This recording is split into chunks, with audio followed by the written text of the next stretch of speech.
Okay, so I'm sure you've heard us talk about communication being so important, but today's topic is vendor communication.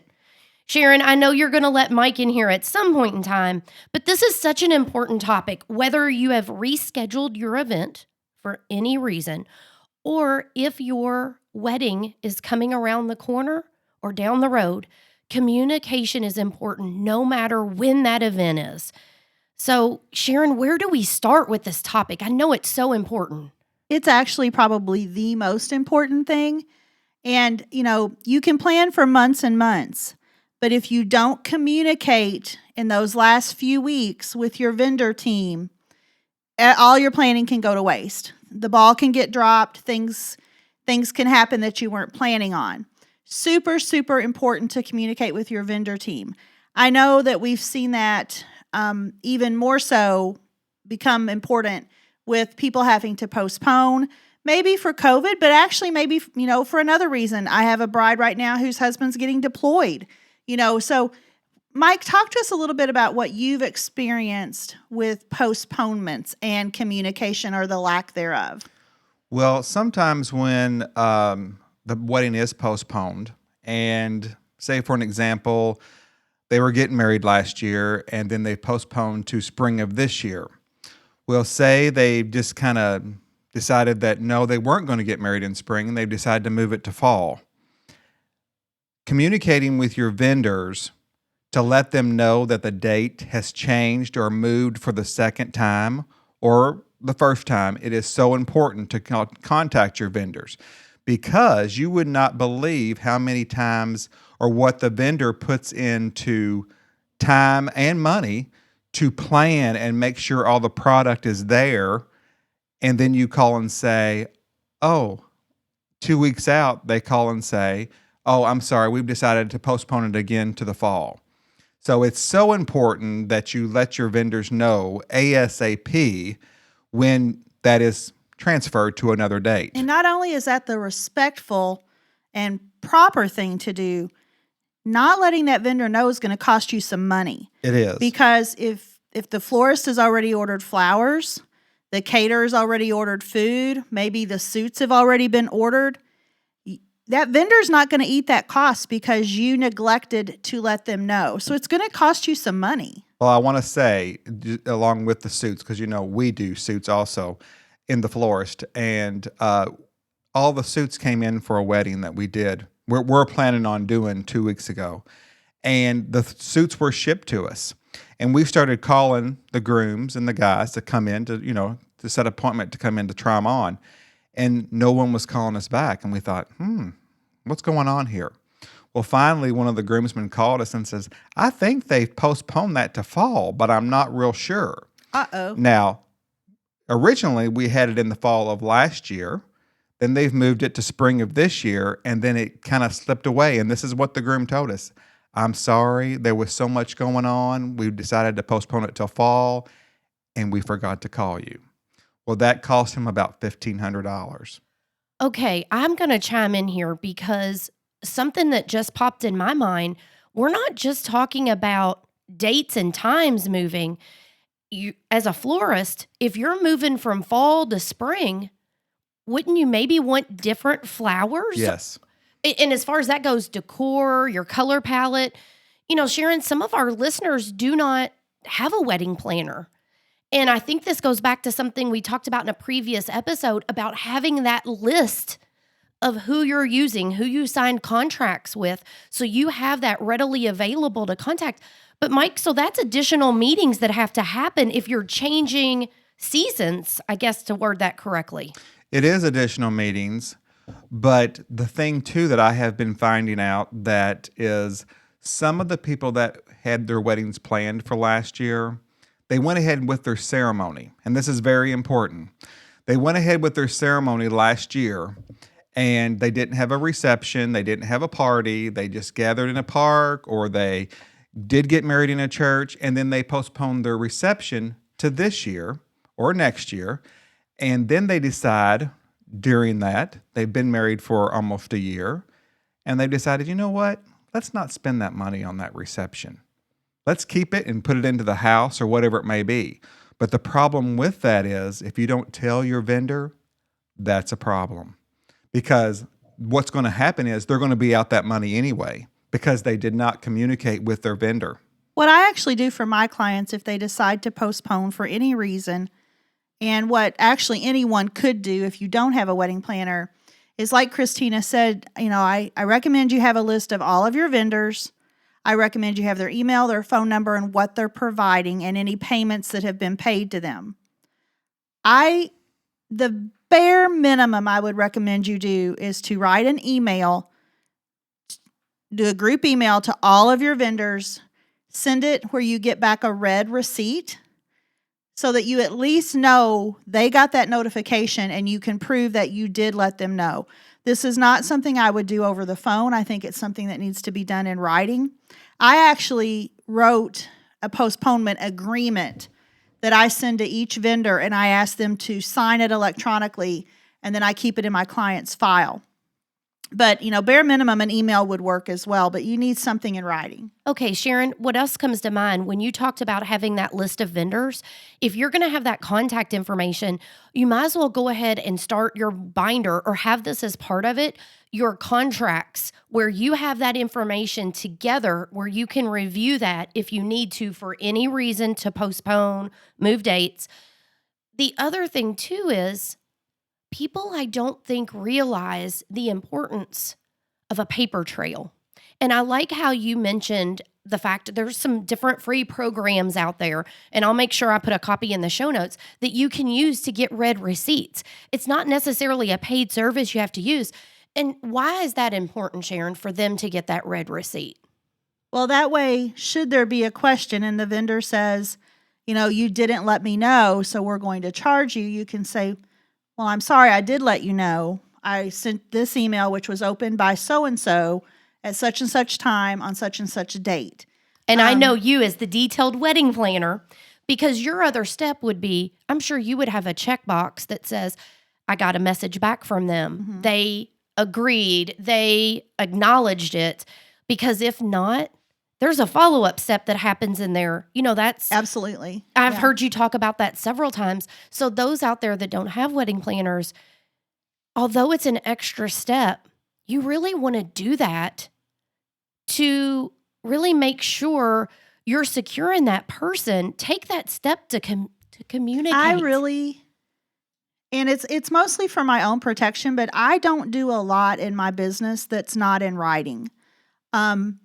It's great to have a conversation and have a meeting, but follow that up with an email, with something in writing so that there's no confusion and everybody knows what's going on. Well, I want to say this too, is out of respect for each other, as me being a vendor of tuxedos and flowers, we respect the bride and groom. We aim to please. We aim to deliver our product in a 100% satisfaction guaranteed way.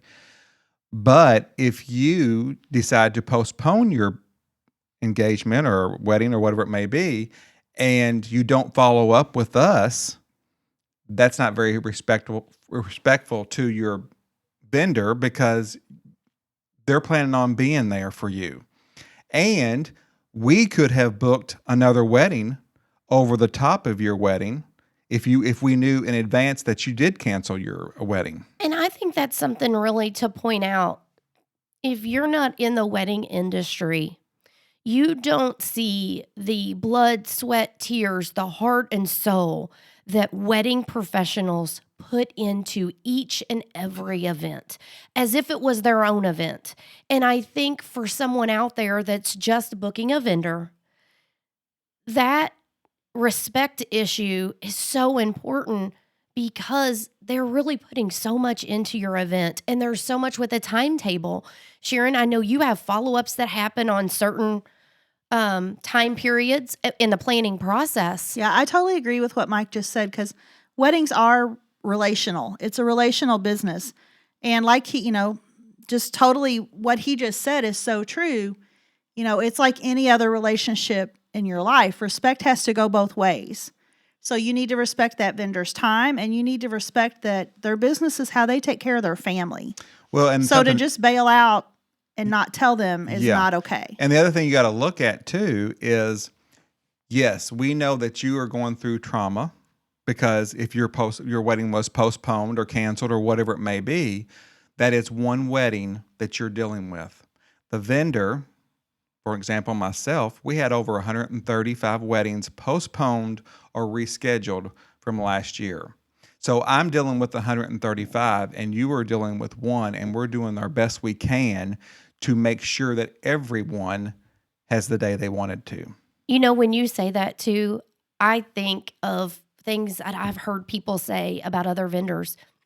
People may not even realize that vendors do multiple weddings in a weekend. And Mike, even though you do multiple weddings in a weekend, every one of those weddings are treated as if it's the only wedding on the planet. Exactly. And it comes down to that respect issue. Yes. And in a business like mine, I'm one person. I am the wedding planner that's going to be with you on your wedding day. So I can only do one wedding a weekend. So if you don't let me know that you're postponing, I can't book another wedding. You have literally shut me down for that weekend. I cannot make the money I need to take care of my family. You have made it impossible for me to work that weekend. So it's a big, big deal.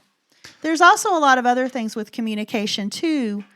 Even if you're not postponing, even if everything is all systems go, I really like to take those, what I call major players, those key vendors, and I like to have a month out meeting with them where we actually, even though we've already met and we've already chosen everything, we actually sit down with that vendor one more time and we go over everything again.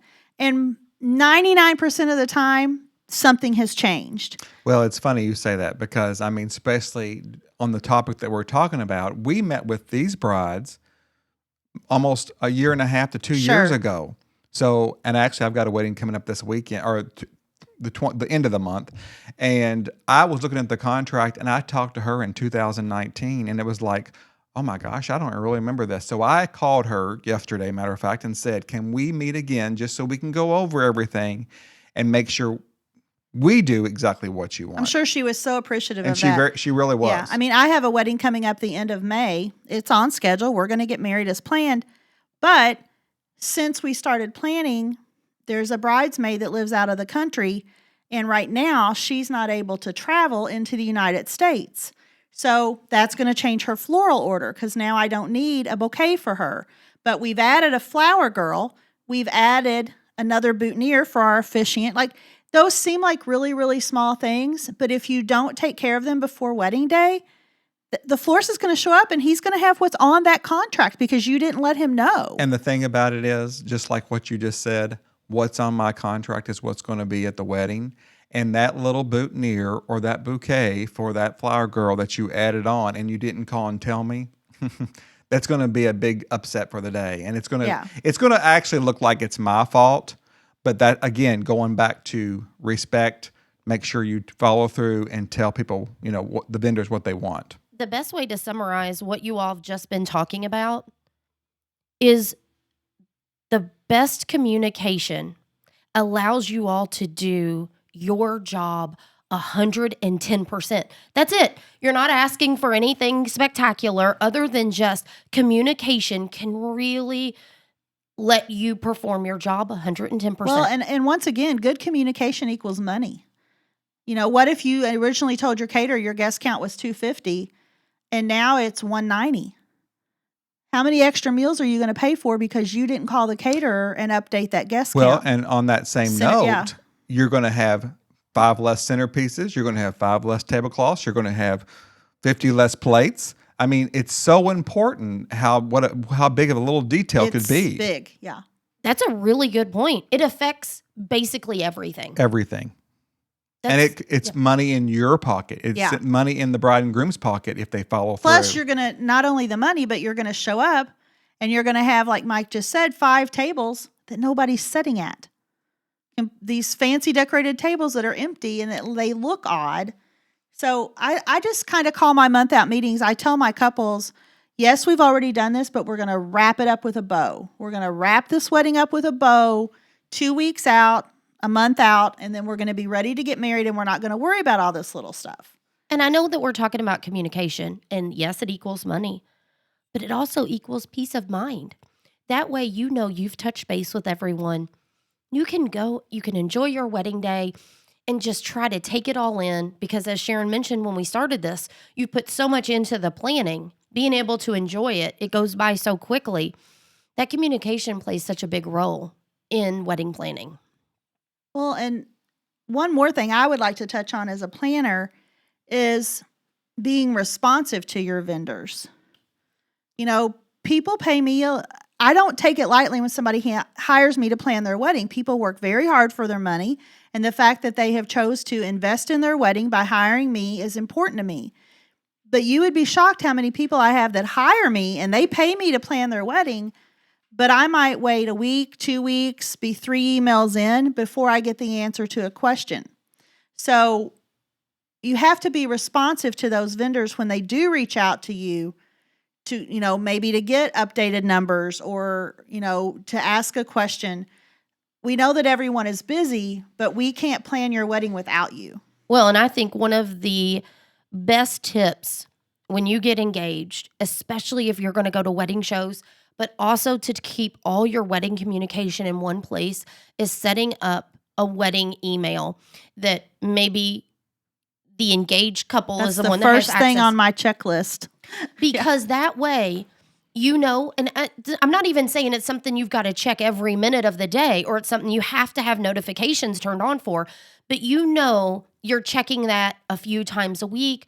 If there is an email in there, it has to do with your wedding because that is such a big part of communication, getting back with people because you're maybe holding up them from moving on to the next step.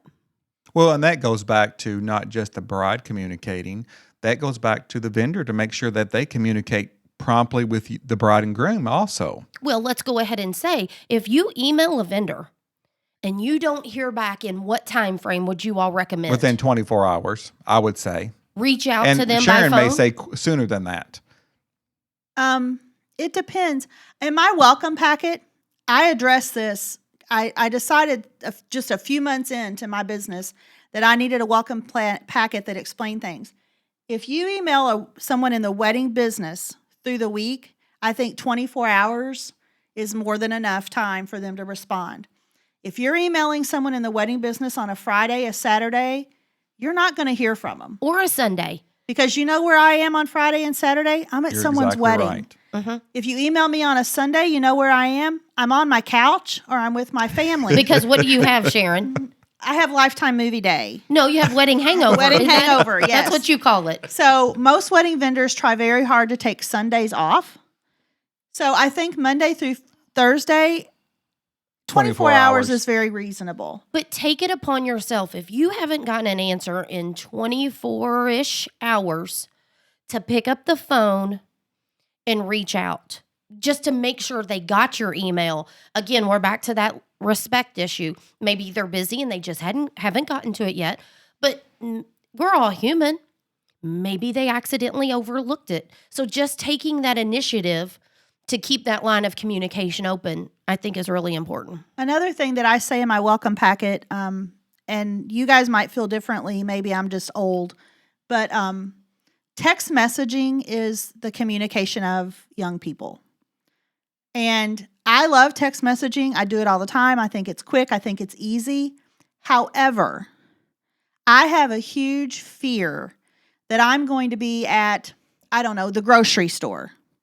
And a bride is going to text me something important. And by the time I get home, I put my groceries away, I'm going to forget about that. So I prefer, if anything is important, that you email me, because when I check my email, I'm in my office, I'm working, I'm ready to work, and I'm ready to deal with whatever you have sent to me. You're 100% focused on providing them an answer if they need it or additional information. And it's not that I don't want them to text me. I'm totally fine with that. It's just so that I know I'm not missing something, I would prefer email. Well, and I understand what you're saying, but you know what? Sometimes people are laying in bed in the middle of the night, and they think, "Oh, I need to text Mike and remind him to do this, or add this, or add that boutonniere," and they text it to you at 1 or 2 o'clock in the morning. I agree with you on the texting. Yeah. I'm not a texter when it comes to business like that because I'm afraid I'm going to miss it.